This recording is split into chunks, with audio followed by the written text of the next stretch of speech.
चुड़ैल के भूतिया परिवार ने कराया कन्या पूजन। सुमित की गाड़ी घने जंगल से गुजर रही थी कि उसकी बेटी अंबिका के हाथ से बॉल कार के बाहर गिर जाती है।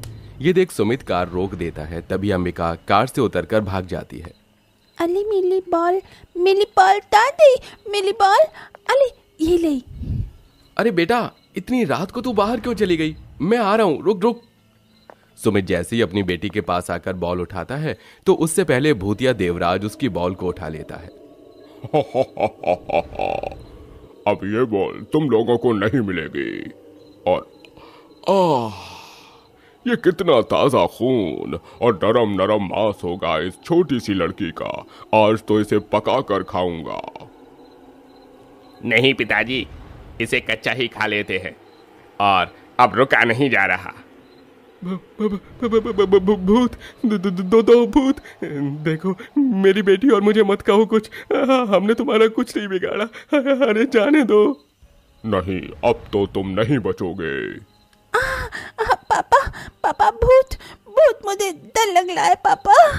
तभी देवराज उसे उठाने वाला था, इतने में भूतिया पति की बुढ़िया चुड़ैल कहती है, माना बुढ़ापा सर पर चढ़ गया है।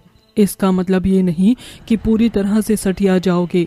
तुम दोनों कैसे भूल सकते हो कि हमें मरने के बाद भी मुक्ति नहीं मिल रही। इसीलिए हमने अपने किए गुनाहों का प्रायश्चित करना होगा। छोड़ दो इस लड़की को।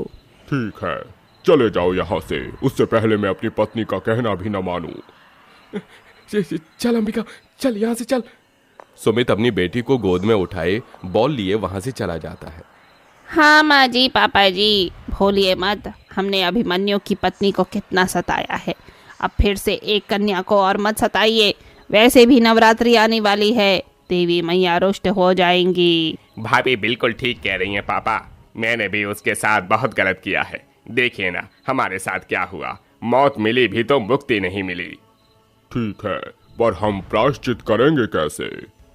अब हमने कन्या के साथ गलत किया है तो नवरात्रि में मैया को मनाना ही होगा। हमें कन्या पूजन करना होगा। 9 कन्याओं की अच्छे से सेवा करनी होगी। हाँ बहू, बिल्कुल ठीक कहती है। इस तरह भूतिया परिवार कन्या पूजन करने की ठानता है। भूतिया परिवार मिलकर अपने घर की सफाई करते हैं और 2 दिन बाद आई नवरात्रि के पहले दिन को दुर्गा मैया की अच्छे से पूजा करने लगते हैं। बहू, अच्छे से माता की चौकी सजा दी ना? हाँ माँ जी। चलिए दुर्गा माँ की आरती शुरू करते हैं। मन तेरा मंदिर, आंखें दिया बाती, होठों की हैं थालियां बोल फूल पाती, रोम रोम जिव्या तेरा नाम पुकारती, आरती ओ मैया आरती, जोता वालिए माँ तेरी आरती, शेरा वाली दा बोल सांचे दरबार की जय। जय। हे माता रानी, हमने जो गलती की है उसकी सजा हम भुगत रहे हैं। हमें अपनी गलती का एहसास हो गया है। माता रानी, हमें इस बेकार भूतिया जीवन से मुक्ति दीजिए और हमारे हाथ से भोग ग्रहण कीजिए। लीजिए मैया। बहू बनाया हुआ भोग माता रानी के सामने रख देती है और सब माथा टेकते हैं। तभी माता रानी की मूर्ति से एक दिव्य रोशनी आती है। अभी तुमने पश्चाताप करना शुरू नहीं किया है। मैं तुम्हारा भोग अभी स्वीकार नहीं करूंगी। जाओ, पहले 9 कन्याओं के अच्छी से सेवा करो और उनका पूजन करो। अगर तुम अपनी परीक्षा में पास हो गए तो मैं माफ कर दूंगी। तभी वो रोशनी चली जाती है। माँ जी, पापा जी, आपने देखा ना, दुर्गा मैया ने हमें संकेत दिया और सावधान किया। हमें अपने आसपास जाकर छोटी कन्याओं को खाना देना होगा। जो अनाथ हैं उनकी मदद करेंगे और 9वें दिन कन्या पूजन। हाँ, बहू तो बिल्कुल ठीक कहती है, पर हम बाहर मदद कैसे करेंगे? हमारा ये शरीर किसी ने देख लिया तो? हमारे पास थोड़ा जादू तो है, बाकी हम अपने चेहरे को कपड़े से ढक लेते हैं। हाँ ठीक है। फिर वे सभी अपने जादू से खाना तैयार करते हैं और अपना मुंह ढककर अलग अलग दिशा में जाकर छोटी छोटी बच्चियों की मदद करते हैं। अनाथ लड़कियों को खाना खिलाते हैं। बेटी ये लो, खाना खा लो। चिकलिया अंकल, अच्छा हुआ अब खाना ले आए। मुझे बहुत भूख लगी थी, पर मुझे और खाना चाहिए। मेरी बहन भी भूखी है। हाँ बेटी, मैं और खाना ला रहा हूँ, तू फिक्र मत कर।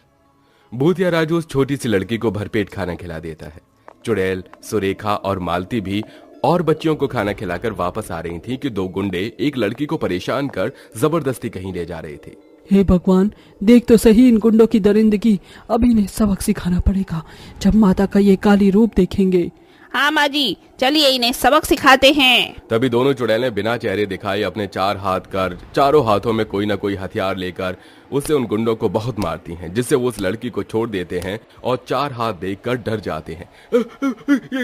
ये कैसे हो सकता है? एक औरत की 4 हाथ! अरे भागो, अरे भागो! क्यों हो गई ना पतलून ढीली? फिर कभी किसी लड़की की तरफ आंख उठाकर देखा या उसे छुआ भी तो अंजाम बहुत बुरा होगा। दुर्गा माता के 9 स्वरूप को जानते नहीं हो क्या? उन्हीं का ही ये एक रूप है जिसमें वो ऐसे दानव रूप का नरसंहार करती हैं। माफ कर दो मैडम जी, हमें माफ कर दो। अब हम कभी किसी बहन को नहीं देखेंगे। फिर दोनों गुंडे दुम दबाकर भाग जाते हैं और उस लड़की को भी सुरक्षित उसके घर छोड़ देती हैं। अरे आप कौन है जिसने देवी मैया की तरह मेरी रक्षा करी? आप अपना चेहरा क्यों नहीं दिखा रही हैं? किसी कारणवश हम तुम्हें अपना चेहरा नहीं दिखा सकते। अच्छा, चलते हैं। इस तरह भूतिया परिवार और भी लोगों की देखभाल करता है, लोगों का भला कर कन्याओं को खाना खिलाते हैं और नवरात्रि के 9 दिन तक माता रानी की चौकी अच्छे से सजाते हैं, उनका श्रृंगार करते हैं, भजन कीर्तन करते हैं और 9वें दिन कन्याओं को अपने घर में भोजन के लिए बुलाते हैं। तभी कन्याओं के आते ही सभी उनके पैर धुलाते हैं। आओ आओ बच्चों, अंदर बैठो, तुम्हारे लिए आज गरम गरम हलवा पूरी चने बने हैं। ये और हमें गिफ्ट में क्या मिलेगा? बच्चों पहले खाना खा लो, फिर तुम्हें पता चल जाएगा। सुंदर सी चीज है। फिर भूतिया सास ससुर कन्याओं के टीका कर उन्हें थाली में खाना परोस देते हैं, तो शरारती कन्या उनके चेहरे का ढका कपड़ा हटा देती हैं, जिसे देख वो बहुत डर जाती हैं। भूत सिर्फ भूत नहीं है, यहाँ तो 2 चुड़ैल भी हैं और 2 भूत भी। भागो भागो, हमें यहाँ खाना नहीं खाना। कन्या जा रही हैं। नहीं, ऐसा नहीं हो सकता, हमें इन्हें किसी भी हाल में रोकना होगा। सुनो तो, देखो, हमसे डरो मत। हाँ बच्चों, हमसे डरो मत, हम तुम्हें अभी तोहफा भी देंगे, बैठकर खाना खा लो। नहीं, हमको कोई गिफ्ट नहीं चाहिए। अब हम खाना नहीं खाना, हमें अपने घर जाना है। बच्चियां डरकर रोने लगती हैं। तभी राजू और अभिमन्यु बच्चों को चुप कराने के लिए जादू से खिलौने लाकर उनके सामने रख देते हैं और बच्चों की तरह डांस करने लगते हैं। अरे देखो देखो बच्चों, ये क्या खिलौना है। अरे नाचो नाचो, ओ बल्ले बल्ले, शाबाश। तुम्हें भी एक खिलौना मिल सकता है। बैठो तो सही, हमसे डरो मत। हाँ बच्चों, डरो मत, हम तुम्हें अपने ऊपर बिठाकर झूला भी झुला सकते हैं। ये सुन लड़कियां चुप होकर वहीं बैठ जाती हैं। अच्छा, आप में से कोई हमें मारेगा तो नहीं ना? नहीं, हम तो आपसे प्यार करते हैं, बस खाना खा लो। ठीक है, खिलाओ। फिर भूतिया परिवार 9 कन्याओं को बड़े आदर सम्मान के साथ खाना खिलाते हैं। तभी वो 9 एक कन्या में समाकर एक बड़ी सी दुर्गा माँ का रूप ले लेती हैं, जिसकी तेज रोशनी उस भूतिया परिवार पर पड़ती है।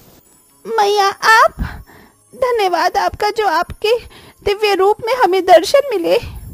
माँ, हमने अपनी गलती सुधारने की बहुत कोशिश की है।